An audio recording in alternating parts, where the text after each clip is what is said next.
In this interview, he would likely score about a 7.5. After the interview, I will explain why his score would be about a 7.5. I will discuss the good points and the bad points, what he did well and what he could improve. First, let's watch the interview. Yes, come on in. Hello. Hi, good afternoon. Please have a seat. Thank you. My name is Adrian. May I have your name, please? My name is Mohammed. Okay, hi, Mohammed. So this is the speaking section of the IELTS exam. The interview will take about 12 to 15 minutes, okay? I will ask you some questions. There will be 3 parts. I'll give you instructions for each part. And I'm going to record this for marking purposes. Is that okay? Yes. All right. Okay, so Mohammed, may I see your passport, please? Sure. Thank you. No problem.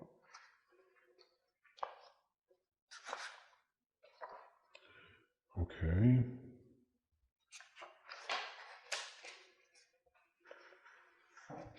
All right.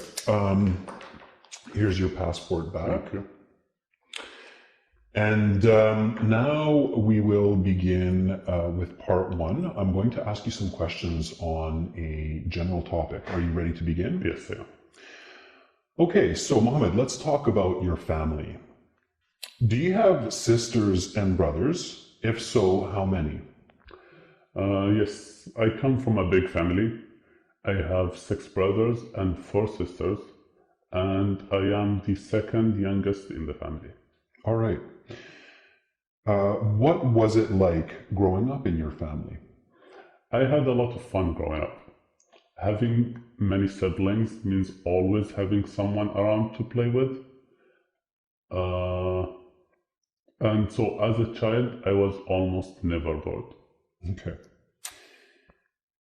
Are your parents and grandparents from the same country as you? If not, where are they from?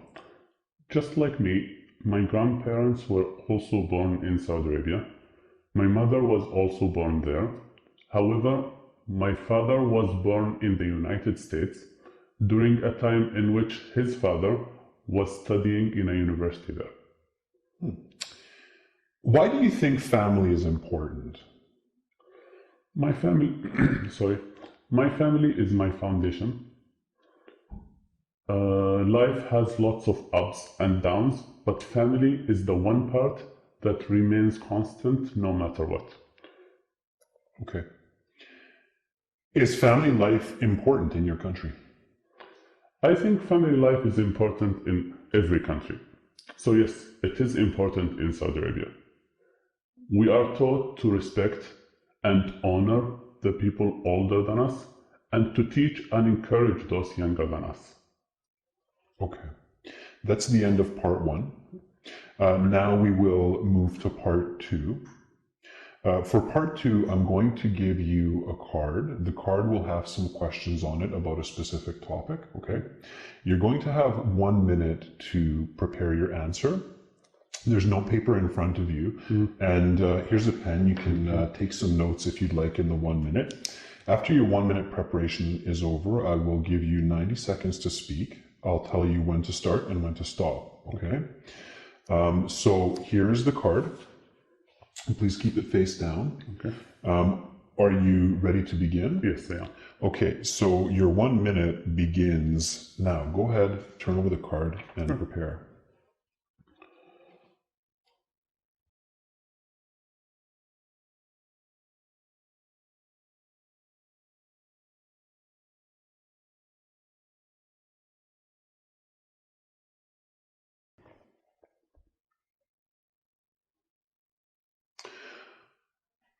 Okay, Mohammed, so your 1 minute preparation time is up. Please begin speaking. One government worker that I truly respect is Nelson Mandela. He was the president of South Africa for a number of years, but his influence on South African and the world politics is so much greater than that. He, well, one great accomplishment of Mandela was bringing together two races in a country which had until then been totally separate.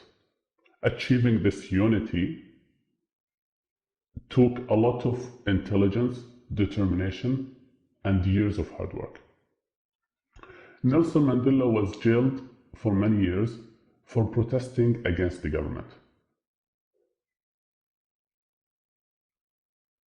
So he was jailed for protesting against his government, but eventually he won his release, and then after that, the presidency of South Africa.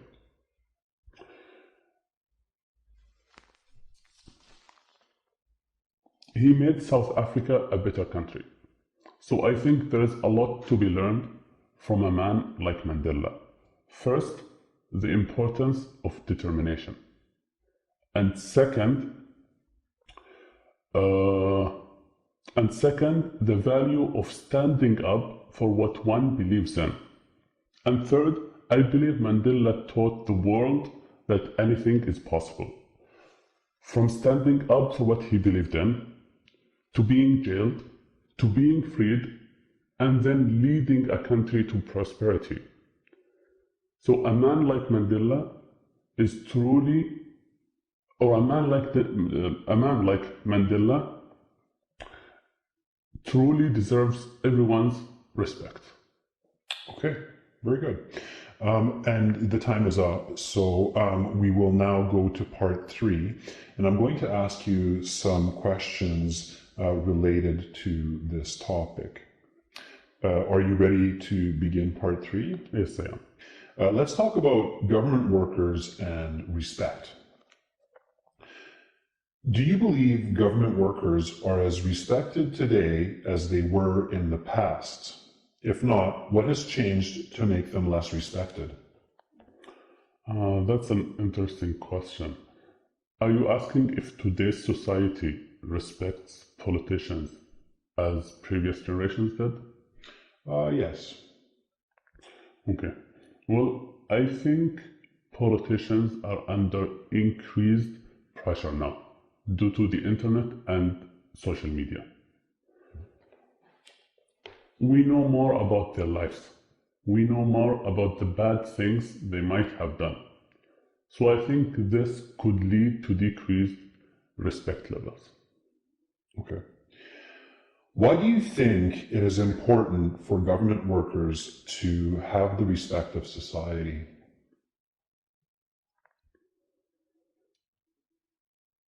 I think it's important because it ensures that the government and society run smoothly.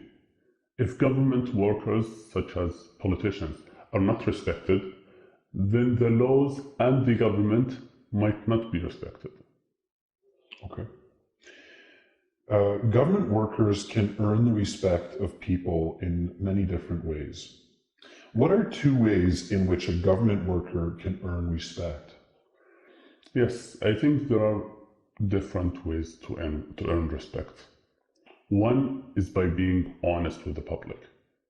Second is by keeping election promises. If a government worker is dishonest or breaks election promises, then it's hard to gain the public respect. All right. I'm going to ask you a few more questions for part 3. Let's talk about being a government worker. Would you consider becoming a government worker? What factors contribute to your feeling? That is an interesting question. Can I please have a moment to think about it? Sure. Okay. I think being a government worker is very difficult. However, it can also be very rewarding. So if I have the right education and I have spent some time in the workforce, then yes, I would consider becoming a government worker. All right. What do you think is the hardest part of being a government worker? Why do you think people choose to work for the government despite all the difficulty the job entails? I think people choose to work in the government out of a sense of duty to their city or country, no matter how difficult it is. And the hardest part, or the most difficult part about working in the government, I think would be being constantly in the public eye. All right. That's the end of part 3, and that concludes the speaking section of the IELTS exam. You will get your mark with the other sections, with the official paper, in about 2 to 3 weeks. Do you have any questions for me? No, I don't. Okay, then thank you very much, Mohammed, and I hope you have a great rest of your day. Yeah, thank you. Okay, bye-bye. See you.